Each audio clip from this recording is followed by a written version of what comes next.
Ako'y nagpapasalamat sa Diyos, bago ako mamatay ay nalaman ko ang bagay na ito. Hindi kasi hindi natin alam kung kailan tayo mawawala sa mundo. Pero isang pribilehyo para sa akin at pribilehyo nating lahat na maintindihan natin itong isang bagay na parang almost impossible na maintindihan ng mga pastor sa ating panahon. Kayo ay magiging saksi sa bagay na ito, mga kapatid, na napakahirap na maunawa ang talinghagang ito. Hindi basta ito mauunawa. Matagal na panahon ko nang binabasa ito at itinuro ng kapatid na Peri sa amin ang kahulugan nito sa kanyang pagkaunawa. Pero ngayon ay mayroon akong isang bagay na nakita na napakahirap maintindihan itong bagay na ito, mga kapatid. Kasi sabi ni Kristo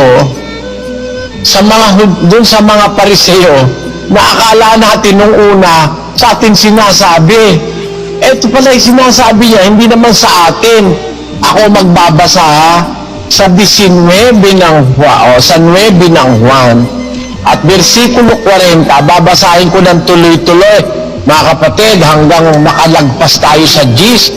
Babasahin ko, sundan nyo ako, lagay nyo sa screen. Mga kapatid, lagay nyo mga teknisyan. Yaong mga Pariseo na kasama niya ay nakakarinig ng mga bagay na ito. At sinabi sa kanya, kami baga naman ay mga bulag din. Sa kanila'y sinabi ni Jesus, kung kayo'y mga bulag, hindi kayo magkakaroon ng kasalanan. Datapot ngayon sinasabi ninyo, kami nakakakita o hindi kayo bulag. Nananatili ang inyong kasalanan. Katotohanan sinasabi ko sa inyo. Sinasabi niya kanino? Doon sa mga kausap niyang Pariseo na nagbabanal-banalan, nagpapakunwaring hindi sila bulag. Katotohanan sinasabi ko sa inyo, ang pumapasok sa hindi pintuan ng kulungan ng mga tupa, kundi umaakyat sa ibang daanang gayon ay tulisan at magnanakaw. Datapwat ang pumapasok sa pintuan ay siyang pastor ng mga tupa. Binubuksan siya ng bantay pinto. Dinirinig ng mga tupa ang kanyang tinig. Tinatawag ang kanyang sariling mga tupa sa pangalan at sila'y inihahatid sa labas. Pagka nailabas na niya ang lahat ng sariling kanya, ay pinangungunahan niya sila at nagsisisunod sa kanyang mga tupa sapagkat nakikilala nila ang kanyang tinig. Sa iba'y hindi sila magsisisunod, kundi magsisitaka sa kanya sapagkat hindi nila nakikilala ang tinig ng mga iba. Sinalita ni Jesus sa kanila ang talinghagang ito. Dadapot hindi nila napag-unawa kung anong bagay ang sa kanila sinasalita. Talinghaga pala yan. Kung basahin natin, akala natin yun na mismo yung nasa letra, sisnus Opo, ganun nga po. Talinghaga pala yan Meron pala namang ibig sabihin iba yan yung sinabi ni Kristo pala sa kanila, sinasabi ko sa inyo ang katotohanan, sinasabi ko sa inyo, ang pumapasok sa hindi kulungan ng mga tupa, kundi umaakyat sa ibang daan, ang gayon ay tulis at magnanakaw. Sila yun yung mga eskribas at Pariseo, sila yun. Hindi lang nila naintindihan na sila yun. Bakit? Kasi gumawa sila ng aksyon, inakay nila ang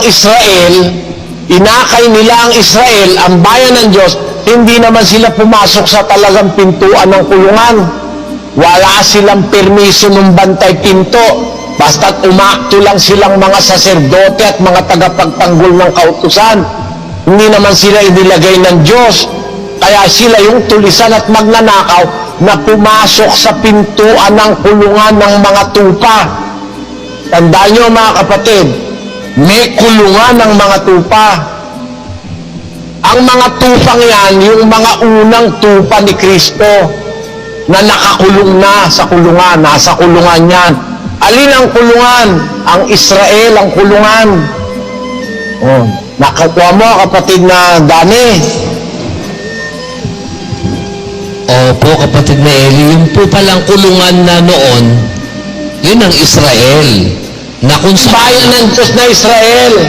Opo. Yun ang kulungan na doon nandun si Kristo. Kaya siya nandoon, nakapasok siya sa pintuan. Ang nagpapasok sa kanya, ang Ama. Nakuha mo ba yung punto na yon? Amen po. Ang nagpapasok sa kanya, ang Ama. Kaya, paano siya nakapasok? Binigyan siya ng Diyos ng kahalalan. Isinugo siya sa 15:24 ng Mateo. Pakibasa mo, Sis Luz. Datapwat siya'y sumagot at sinabi, hindi ako sinugo, kundi sa mga tupang nangaligaw sa bahay ni Israel. Ang mga tupa nasa Israel. At doon siya sinugo. Kaya pinapasok siya ng Ama sa Israel.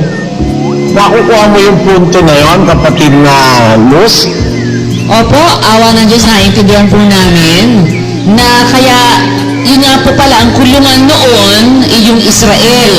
Yung mga Israelita noon na inakay nitong mga Pariseyo na parang voluntary lang sila, self-appointed, na naging mga pastor sila doon, kaya lumalabas sila talaga yung tulisan at magnanakaw kasi wala silang permiso.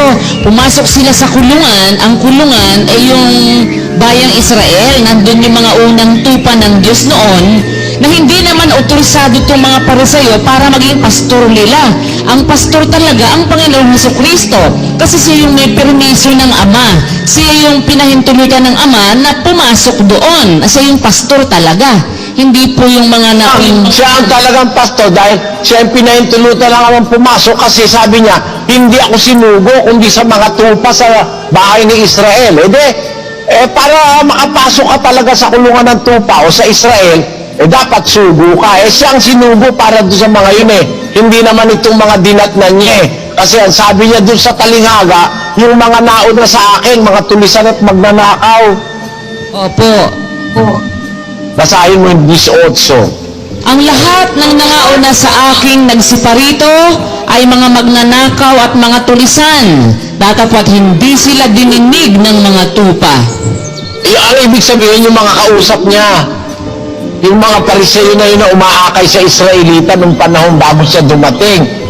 Yung mga nauna sa akin, kagaya nila Kaypas, kagaya nung mga umaakay ng mga dakilang saserdote sa Israel nung bago dumating si Kristo. Sabi niya, yung mga nauna sa akin na yan, mga tulis at magnanakaw yan.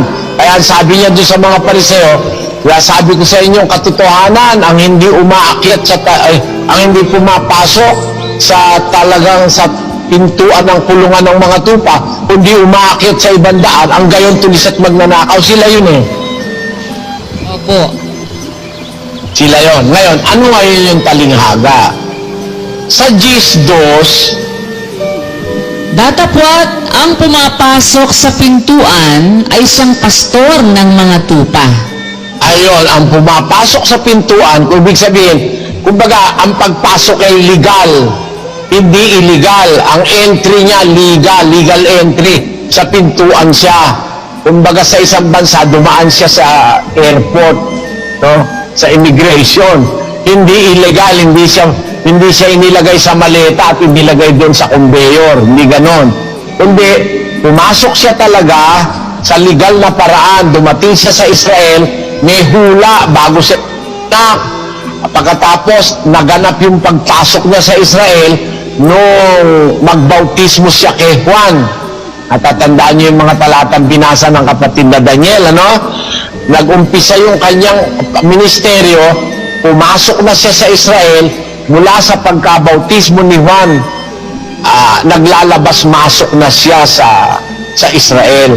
Ngayon ganito, ang gusto kong maintindihan ninyo mga kapatid, ang sabi ni Kristo sa 10:2, ang pumapasok sa pintuan, alin pintuan?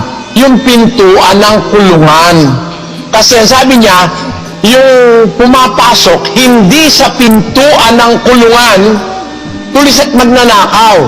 Pero yung pumapasok saan? Sa pintuan ng kulungan, ay siyang pastor ng mga tupa. Nakukuha mo yung punto ko, Sis Luz? Opo, Brad Eli, dapat doon pumasok sa pintuan ng kulungan para legal ang pagpasok. Ang papasok doon, yun talagang pastor. Kasi yung mga tulisan at magnanakaw, hindi doon sa pintuan ng kulungan dumadaan para makapasok. Yun.